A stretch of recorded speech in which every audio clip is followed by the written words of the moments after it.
Today I want to talk to you about a man who was hurt by the church.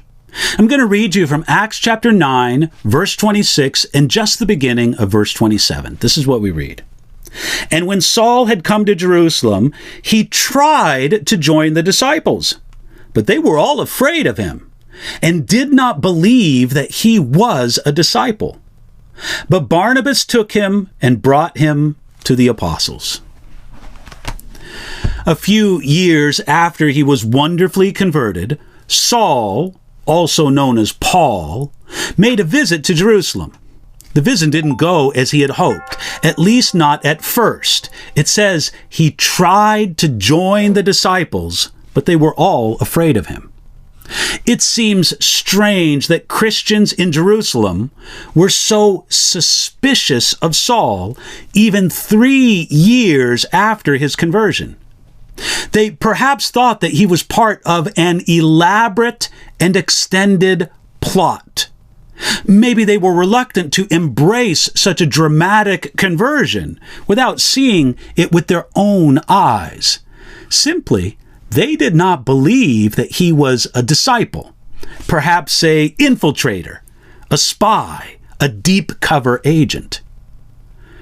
Now, if we think about how that affected Saul, or again Paul, that had to hurt. At this point, some people might turn their back on Jesus Christ. We could imagine Saul saying, I've been serving the Lord for 3 years, preaching Jesus Christ, enduring assassination attempts and death threats. Now you don't want to accept me as a Christian? Do you call this the love of Jesus? Forget it. But Saul had a greater heart of love for Jesus and for Jesus' followers. Now, it no doubt hurt, but he understood that the disciples in Jerusalem remembered the Christians that Saul had killed and persecuted before Jesus changed his life. If the disciples in Jerusalem lacked a little in love, then Saul added a little more love to make up for it. Yet in Acts 9:27, we read something wonderful. Barnabas took him and brought him to the apostles.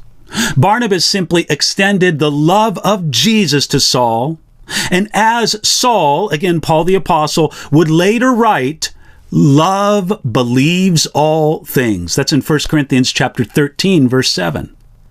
Barnabas said this, I believe you, Saul. I believe you had a terrible past, and I know that Christians were really afraid of you for good reason. But I believe that Jesus has changed your life, and for these years you've lived as a changed man.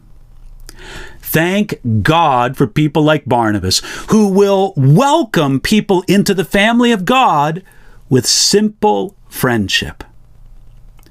Many of us know what it is like to be hurt in the church among God's people. Some of us have known this pain very deeply.